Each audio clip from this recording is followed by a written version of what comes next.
Bismillahirrahmanirrahim. Assalamualaikum warahmatullahi wabarakatuh. Selamat sore teman-teman semuanya. Kembali lagi bersama Asyik dalam program Besti, Belajar Islam dengan Teliti. Masih membahas kitab Safinatun Najah. Setelah kemarin kita membahas fasal rukun Islam, maka sekarang kita akan membahas fasal rukun iman. Kemudian apa sih perbedaan di antara iman dan Islam? Yuk kita bahas bareng-bareng. Bismillahirrahmanirrahim. Qala al-musannifu rahimahullahu ta'ala wa nafa'ana bihi wa bi ulumihi fid dharaini amin.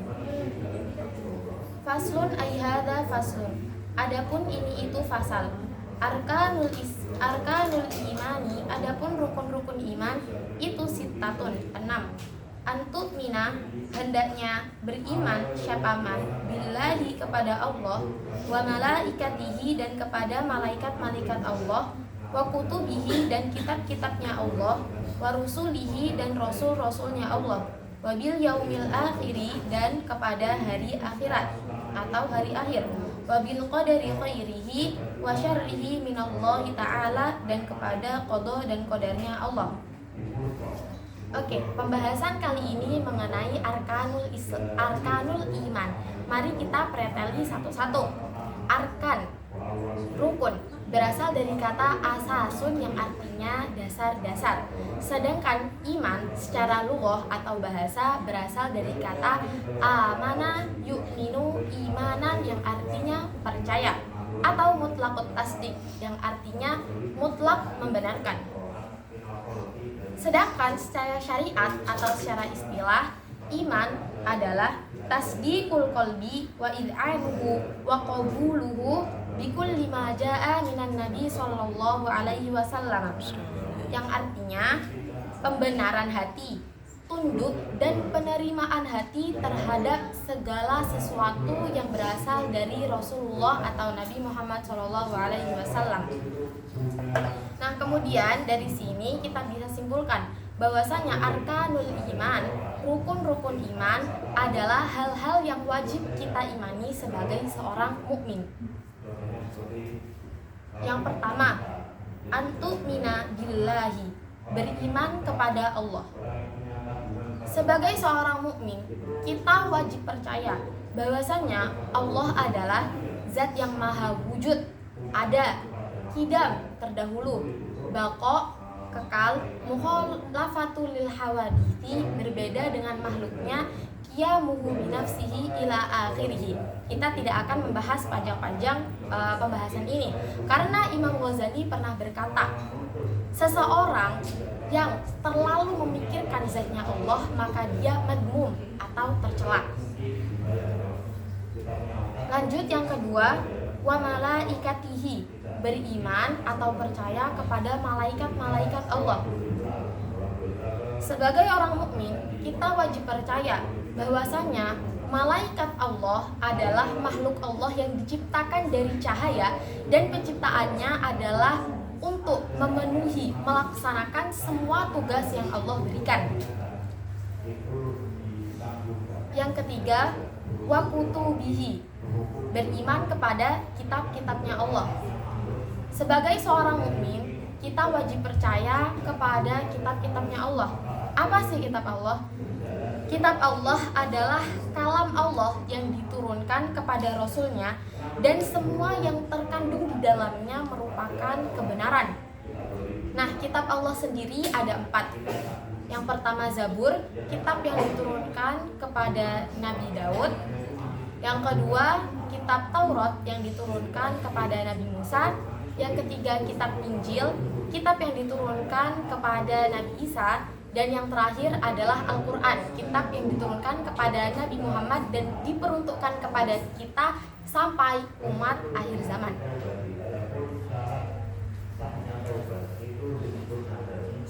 Yang keempat, warusulihi, iman kepada rasul-rasulnya Allah. Sebagai seorang mukmin, hendaknya kita beriman kepada rasulnya Allah. Nah, rasul dan nabi ini berbeda ya. Rasul itu man uhiya ilaihi wa yu'maru bitablighihi, seseorang yang diberikan wahyu kepadanya dan diberi perintah untuk menyampaikannya. Sedangkan Nabi adalah man uhiya ilaihi walam yu'mar bitablighihi. Seseorang yang diberikan wahyu namun tidak diberikan perintah untuk menyampaikannya. Simpelnya, kita harus percaya bahwa Rasul adalah orang yang benar segala perkataannya, orang-orang yang selalu Allah jaga dari segala perbuatan makruh dan haram, orang-orang yang menyampaikan semua perintah Allah, semua wahyu dan semua ilmu Allah kepada makhluknya, dan orang-orang yang diberikan Allah kecerdasan sesuai dengan 4 sifat wajib Rasul yang sudah kita ketahui, yakni sidik, amanah, tabligh, dan fatonah. Yang kelima, wabil yaumil akhiri, percaya atau iman kepada hari akhir. Hari akhir biasa kita kenal juga dengan hari kiamat, yaitu hari berakhirnya dunia. Hari semua amal perbuatan manusia akan dihisab, dan kila dikatakan pula jembatan antara dunia dan akhirat. Dan yang keenam, sekaligus rukun iman yang terakhir adalah wabil qadari khairihi wa syarrihi minallahi ta'ala, iman kepada qada dan qadar Allah. Hal ini selaras dengan sabda Nabi Muhammad SAW, la yu'minu min abdin billahi hatta yu'mina bil qadari khairihi wa syarrihi. Seorang hamba tidak akan beriman kepada Allah Ta'ala sehingga dia beriman kepada takdir baik dan takdir buruknya Allah. Nah, usai sudah pembahasan rukun iman. Sekarang mal farqu bainal imani wal islam. Apa sih perbedaan di antara iman dan Islam? Secara umum, al-islamu huwa al-a'malu al-zahirah. Islam adalah amal yang dilakukan secara zahir, nampak. Kenapa secara zahir atau nampak? Karena dilakukannya dengan menggunakan anggota badan. Contohnya, rukun Islam yang pertama nih, syahadat. Syahadat dilakukan dengan lisan. Yang kedua, sholat dilakukan dengan menggerakkan anggota badan. Yang ketiga, zakat dilakukan dengan mengeluarkan harta, di mana harta ini dihasilkan dari bekerja dan bekerja menggunakan anggota badan. Yang keempat adalah puasa dengan cara menahan nafsu, dan yang kelima adalah gabungan di antara 4 perkara tadi, yaitu dilakukan dengan lisan, dilakukan dengan anggota badan, dilakukan dengan harta, dan dilakukan dengan cara menahan nafsu. Kemudian iman, huwa al-a'malu bibatini. Maksudnya beramal dengan hati, batin, hati. Kenapa? Karena ketika kita percaya, maksudnya beriman, itu kita mengimani dalam hati kita bahwasanya kita percaya kepada Allah, kepada malaikat Allah, rasul-rasulnya, kitab-kitabnya, hari akhir, dan qadarnya Allah. Nah, sekarang kita lanjut kepada pasal berikutnya.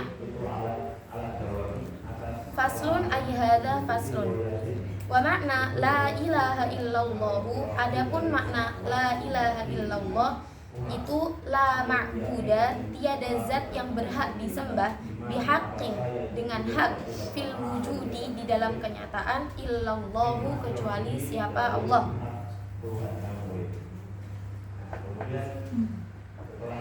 Maknanya kalimat la ilaha illallah adalah tiada Tuhan yang berhak disembah dan di dalam kenyataan kecuali Allah. Hal ini selaras dengan firman Allah Ta'ala, dzalika bi annallaha huwal haqqu wa anna ma yad'una min dunihi huwal batil. Quran surat Al-Hajj ayat 62, yang artinya demikianlah kebesaran Allah, karena Allah dialah Tuhan yang hak, dan apa saja yang mereka seru selain Dia itulah yang batil. Maksudnya, kalimat la ilaha illallah ini ada 2. Yang pertama menafikan, dan yang kedua adalah menetapkan. La ilaha menafikan bahwasanya tiada zat yang berhak disembah kecuali Allah. Tiada zat, tiada benda, tiada Tuhan yang berhak disembah kecuali Allah. Dan illallah menetapkan bahwasanya segala ibadah yang hak, segala ibadah yang benar itu harus hanya ditunjukkan kepada Allah. Imam Suhaimi pernah berkata, afdhalul asya'i al-imanu wa huwa qalbi. Paling sempurnanya atau paling utamanya sebuah perkara adalah iman, dan iman itu dilakukan dengan hati. Wa afdhalul kalami kalamullah wa huwal Qur'an, dan paling utamanya kalam adalah kalamnya Allah yang berupa Al-Qur'an. Wa afdhalul kalami ba'dihi la ilaha illallah, dan paling sempurnanya kalam di dalam Al-Qur'an adalah kalimat la ilaha illallah. Fayya afdalu minal hamdi ala sahihi li'annaha tanfil kufra. Bahwasanya kalimat la ilaha illallah ini dikatakan menurut pendapat yang sahih, dia lebih afdol daripada alhamdulillahirabbil alamin. Kenapa? Karena kalimat la ilaha illallah ini menafikan adanya kekafiran. Wakila huwa asluddin wa asasul millah, dan bahwasanya la ilaha illallah ini adalah pondasinya agama. Cukup sudah pembahasan kita pada sore hari ini. Sebelum menutup, asyik mau membacakan hadis mengenai fadhailul amal. Qala Nabi sallallahu alaihi wasallam, man qala la ilaha illallah thalatha marratin fi yaumihi kanat lahu kafaratun likulli dhanbin asabahu fi dzalikal yaum.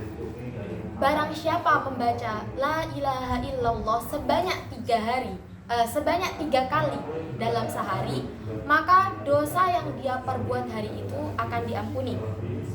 Teman-teman semuanya, mari kita banyak-banyak membaca la ilaha illallah serta dzikir-dzikir yang lain, dan mari kita sama-sama rasakan keutamaannya.